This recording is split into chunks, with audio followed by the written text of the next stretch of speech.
Hello and welcome back. My name is Owminator and you are watching the 4th installment of my Mass Effect 3 Multiplayer In-depth Analyses. Today we're taking a look at the Salarian Engineer class. The Engineer classes are focused around numerous tech abilities, making them well equipped to go on their own, especially the Salarian Engineer. With Energy Drain and Incinerate you can effectively take out any type of protection, albeit the Energy Drain ability being slightly weak on barriers, but you will rely on your weapon quite a lot as well.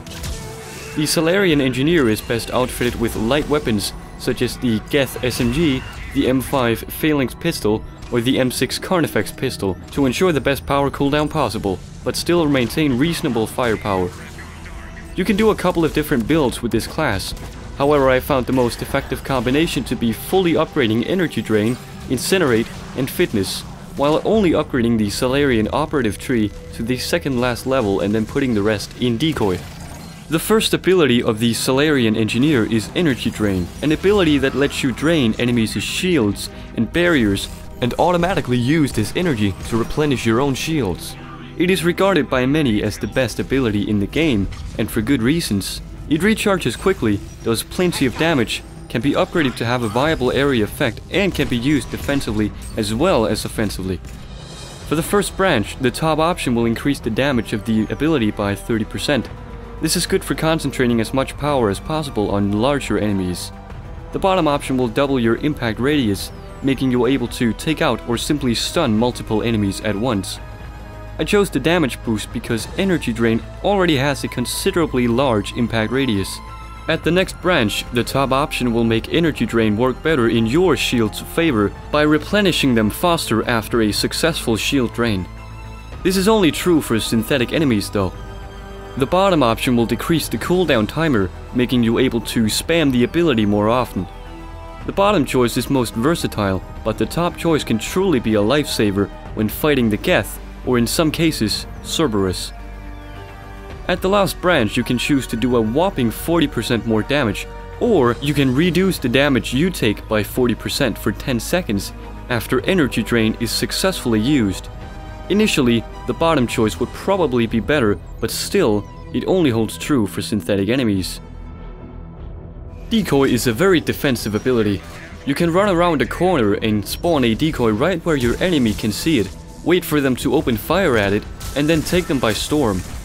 They won't even notice that they're shooting at a hologram. Stupid f***s. This ability can be very powerful in an objective notion, but I found it to be inferior to the other two active powers you can choose. On the other hand, you can lay down a decoy and then continue to attack with your other powers, and even though a decoy with little health will be gone relatively soon, it will still give you an edge over your enemies.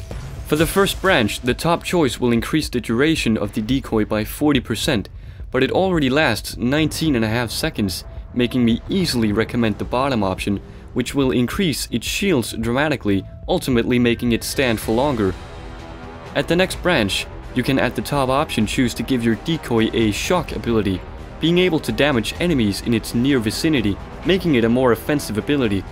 The bottom option will decrease the cooldown timer by 35%, making you able to cast some Energy Drain or Incinerate on the next foe as quickly as possible. For the last branch, you can choose to make the decoy explode violently as it's destroyed, damaging all enemies in a 4-meter radius.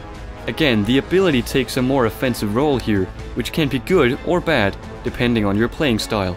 The bottom option will increase the shields and duration of the decoy, making it able to stand for longer. Both choices should be considered, but personally, I'd opt for the top one. Of course, that's assuming that you will actually upgrade the decoy ability that far, which personally I wouldn't.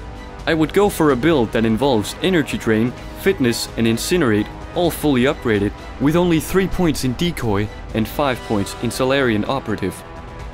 Incinerate is a very useful power against armored and unprotected enemies.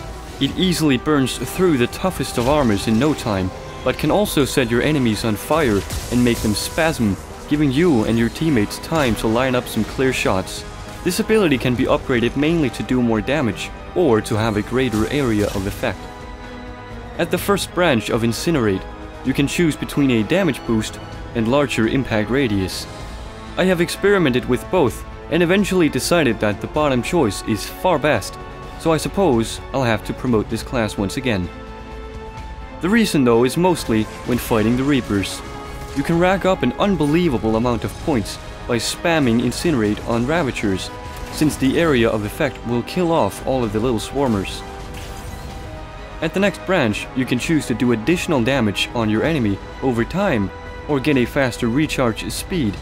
If you intend to do hit and run strikes with incinerate, the top option might be best, but if your intent is to incinerate your enemy and finish them off immediately afterwards, the bottom option may be more beneficial. The last choice is an absolute no-brainer. The top option will increase damage to frozen and chilled targets quite a lot, but the rarity of somebody on your team using cryo ammo or cryo abilities is small, making the bottom choice much better for overall survival. It boosts your damage to armored targets, which are the targets you want to go for with incinerate, by 50%. In the Salarian operative tree, don't spend 6 points in the last field.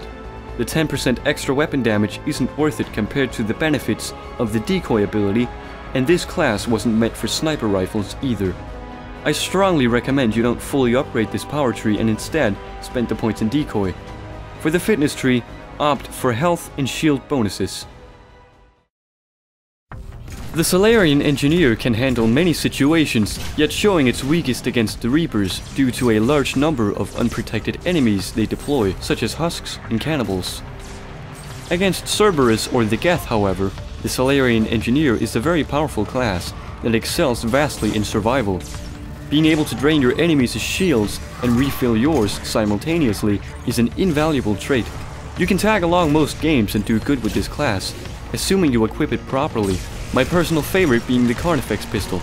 My name is Owminator, thank you for watching, goodbye.